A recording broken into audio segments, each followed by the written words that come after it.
साथियों, आज़ादी के बाद हिंदी कहानी में कृष्णा सोबती की कहानी सिक्का बदल गया विशेष स्थान रखती है। यह कहानी विभाजन की त्रासदी पर है। परंपरा और संस्कृति एक दूसरे के प्रति प्रेम खंडित हो रहा हो, रिश्तों नातों की अहमियत चली जाती हो, यह कहानी का मूल उद्देश्य है। इस कहानी को इस विषय पर केंद्रित किया गया है। इस कहानी की पृष्ठभूमि देश विभाजन पर आधारित है। विभाजन ने केवल देश के टुकड़े ही नहीं किए, बल्कि हमारी परंपरा, हमारी संस्कृति और एक दूसरे के प्रति हृदय में जो प्रेम बसा था, जो परवाह थी, उस सब को भी तोड़ा है और रिश्ते नातों की अहमियत खत्म कर दी है। यह कहानी विभाजन की बदसूरती पर, यह कहानी समाज में जो बदलाव आया उस पर और उसके मनोवैज्ञानिक स्तर को चित्रित करती है। आजादी की स्वतंत्र उड़ान, उसका उल्लास सब जैसे विभाजन की बलि चढ़ गया। इंसानियत खत्म हो गई। टुकड़े टुकड़े की ध्वनि मानो हर क्षेत्र को लील रही थी, निगल रही थी। इस कहानी में लेखिका ने शाहनी की मनस्थिति के माध्यम से विभाजन के बाद समाज में आए बदलावों को चित्रित किया है। यह कहानी पंजाब में चनाब नदी के किनारे बसे गांव जलालपुर में बड़ी शान शौकत के साथ रहने वाली शाहनी की है। एक गैर मुस्लिम परिवार को अपनी धरती, अपने लोग, जिनमें शाहनी ने अपने पारिवारिक सदस्यों जैसी आत्मीयता को महसूस किया था, उन सब को विभाजन की विभीषिका के कारण छोड़ने पर मजबूर होना पड़ा। अपनी ही जमीन, अपनी धरती, अपने लोगों को छोड़ने पर शाहनी गहरे दर्द से गुजरती है। सत्ता के बदलाव ने शाहनी के हृदय को भीतर तक छील दिया है। दहशत उसे अपने शिकंजे में कस रही है। दूर दूर तक बिछी रेत आज न जाने क्यों खामोश लगती थी। शाहनी ने कपड़े पहने, इधर उधर देखा, कहीं किसी की परछाई तक न थी। पर शाहनी नीचे रेत में अनगिनत पांवों के निशान देखकर सहम उठती है। आज जिस शाहनी के मन में भय की लकीरें हैं, वही शाहनी कभी शान और शौकत से इस गांव में रहती थी। शाहनी के वैभव को चित्रित करते हुए कृष्णा सोबती कहती हैं, शाहनी ने नजर उठाई, मीलों फैले खेत अपने ही हैं। भरी भराई नई फसल को देखकर शाहनी अपनेपन के मोह में भीग गई। यह सब शाहनी की बरकतें हैं। दूर दूर गांव तक फैली हुई जमीनें, जमीनों में कुएं, सब अपने हैं। साल में होने वाली 3 फसल जैसे जमीन से सोना उगलती है। शाहनी के पास अथाह संपत्ति है। भरे पूरे परिवार की मालकिन है शाहनी, और इस परिवार में उसका गांव और उसके गांव में उसका रुतबा भरपूर था। इस परिवार की सलामती के लिए लोग दुआ मानते थे। जब किसी पर संकट आता तो यही परिवार सबकी मदद करता। किंतु शाहनी के भरे पूरे परिवार में केवल शाहनी ही नहीं है, शाह जी भी थे जो अब नहीं रहे, लड़का जो अब नहीं रहा। अकेली शाहनी की आज भी गांव में इज्जत और सम्मान है। साथियों, जब सिक्का चलता है तो लोगों से सम्मान मिलता है, इज्जत मिलती है। पर जब सिक्का बदल जाता है तो स्नेह, इज्जत, सम्मान की तरह दृष्टि भी लोगों की, नजर भी लोगों की बदल जाती है। बंटवारे ने समय और परिस्थितियों को पूरी तरह बदल दिया था।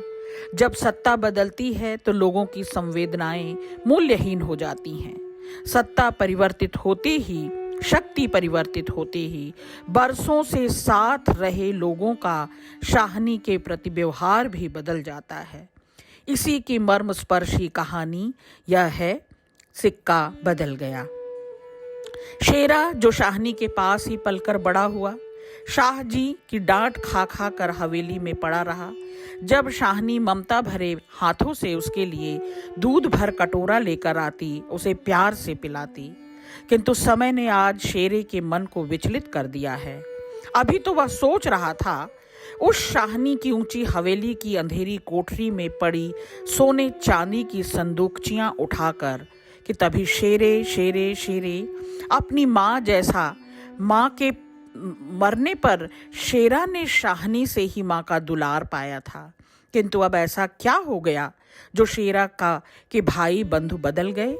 शाहजी के प्रति उसके हृदय का आक्रोश स्पष्ट दिखाई देता है।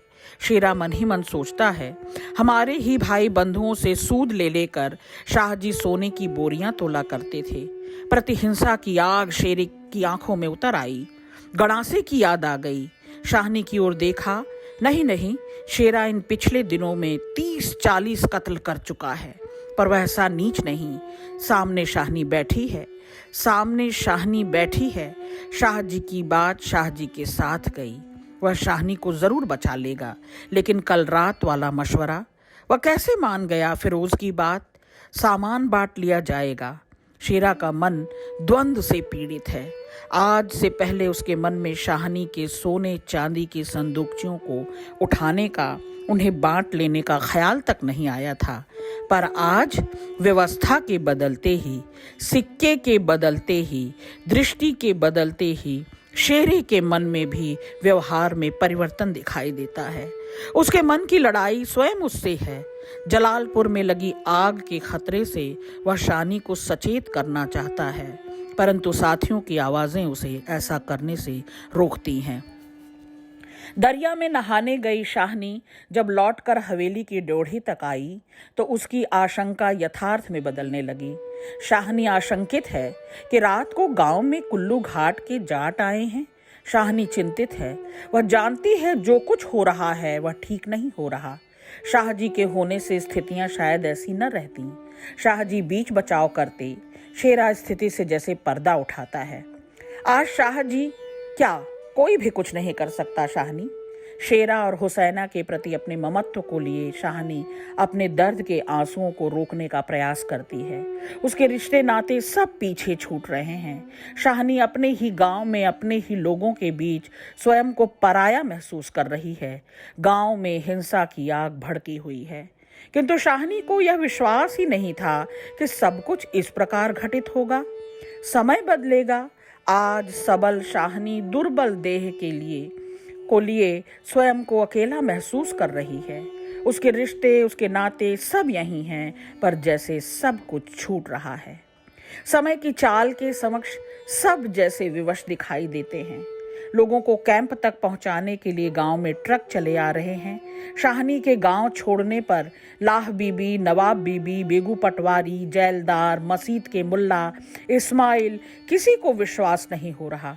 कोई उदास है तो किसी का कंठ भर रहा है, मगर क्या हो सकता है, सिक्का बदल गया है। जिस हवेली में कभी गांव के सभी फैसले होते थे, मशवरे दिए जाते थे, आज उसे लूट लेने की बात हो रही है। शाहनी को कैंप तक सुरक्षित पहुंचाने के लिए थानेदार दाऊद खां आ जाता है। वही दाऊद खां जिसकी मंगेतर को कभी शाहनी ने मुंह दिखाई में कनफूल दिए थे। शाहजी ने उसके लिए दरिया किनारे खेमे लगवाए थे, किंतु आज वह शाहनी को कैंप में ले जाने के लिए मजबूर है। कोई कुछ नहीं कर सकता है। वह शाहनी को कुछ रुपया, पैसा और सोना चांदी रखने के लिए कहता है, परंतु शाहनी ने कहा, बच्चा, वह सब तुम लोगों के लिए होगा। मेरा सोना तो एक जमीन में, इस जमीन की एक एक शय में बिछा हुआ है। आज दिन बदल गए हैं। शाहनी की आंखें गीली हैं, फिर भी होठों पर हंसी है। गला रुंधा हुआ है, हृदय में गहरी वेदना है। दाऊद खां लज्जित और निरुत्तर हैं।